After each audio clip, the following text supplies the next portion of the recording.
बहुत दूर कोरिया में एक सल्तनत थी जिसका नाम था ज़रकाशिया।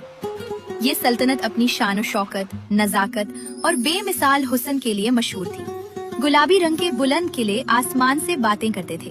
उनकी दीवारों पर नफीस नक्शो निगारी ऐसी थी कि देखने वाला रुक जाए। उन महल्लात के दरमियान से गुजरती हुई नीली झील शीशे की तरह साफ थी, जिसमें महल्लात का अक्स इतना हसीन लगता कि हकीकत और तस्वीर का फर्क महसूस न होता। सुबह के वक्त जब हल्की धूप महल की खिड़कियों से अंदर आती तो हर चीज सुनहरी रोशनी में ढल जाती, और रात के वक्त जब महलों के चिराग जलते तो पूरी सल्तनत एक ख्वाब जैसी लगती। इस अजीम सल्तनत पर हुकूमत करते थे किंग जुबैर, एक ताकतवर, बावकार और इंसाफ पसंद बादशाह। उनकी बेगम मलका लाइबा हुस्न और रहमत का ऐसा संगम थी कि उनकी मुस्कुराहट से महल में सुकून फैल जाता। उनकी 2 बेटियां थीं, दोनों 23 साल की। दोनों बेपनाह खूबसूरत, लेकिन मिजाज बिल्कुल मुख्तलिफ। बड़ी बेटी शहजादी कृष्मा, उसकी चाल में शान थी। उसका लिबास हमेशा सबसे महंगा और नुमाया होता, लेकिन उसके अल्फाज में सख्ती थी और उसके रवैये में गुरूर। वो अक्सर महल के रास्तों में इस अंदाज से चलती कि कोई उसकी तरफ सीधा देखने की हिम्मत न करे। मुलाजिम उसके सामने झुक कर खड़े रहते, क्योंकि छोटी सी गलती पर भी वो उन्हें सख्त सजा दिलवा देती। और फिर थी छोटी बेटी शहजादी रुबाब। रुबाब बिल्कुल अपनी माँ की तरह थी। उसकी आंखों में नरमी, उसके चेहरे पर सुकून और उसके दिल में लोगों के लिए मोहब्बत। वो अक्सर अपने शाही लिबास छोड़कर सादगी से किचन में आ जाती, अपने हाथों से खाना पकाती, नए नए जायके तैयार करती। कभी मीठी रोटियां, कभी खुशबूदार चावल, कभी ऐसे लजीज पकवान कि खुशबू पूरे महल में फैल जाती। फिर वो खुद अपने हाथों से वो खाना मुलाजिमों में बांट देती, उनके साथ बैठकर खाती, हंसती, बातें करती। इसीलिए महल के लोग कहते थे कि ज़रकाशिया की असल शहजादी रुबाब है। रुबाब अक्सर शहर के गरीब इलाकों में भी जाती, बीमार लोगों के लिए दवा का इंतजाम करती और यतीम बच्चों के सर पर हाथ रखकर उन्हें तसल्ली देती। उसका हर कदम रहमत का पैगाम होता।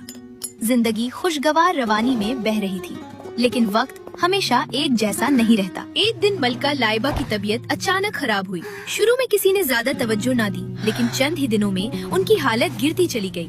महलों की हंसी धीरे धीरे खामोशी में बदलने लगी। रुबाब रात रात भर उनके पास बैठी रहती, कभी उनका हाथ थामकर दुआ करती, कभी उनके माथे पर पानी रखती। उसकी आंखों में नींद नहीं थी, सिर्फ डर था।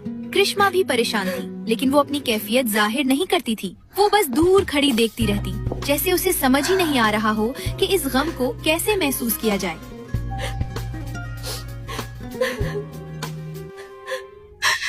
जुबैर, मेरे मरने के बाद हमारी बेटियों का ख्याल रखना।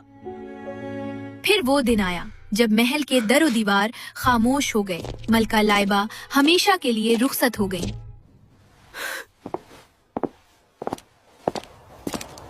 उस लम्हे के बाद सब कुछ बदल गया।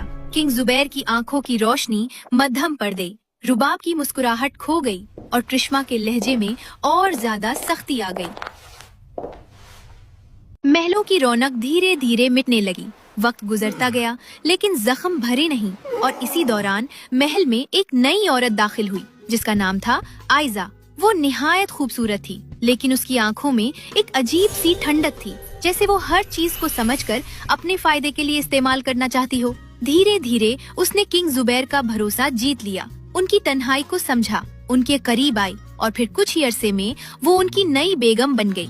शुरू शुरू में सब ठीक लगता रहा, लेकिन रुबाब को उस औरत में कुछ अजीब महसूस होता था। रात के वक्त अक्सर महल के कुछ हिस्सों से अजीब सी आवाजें आती थीं, कभी सरगोशी, कभी हल्की सी आहट।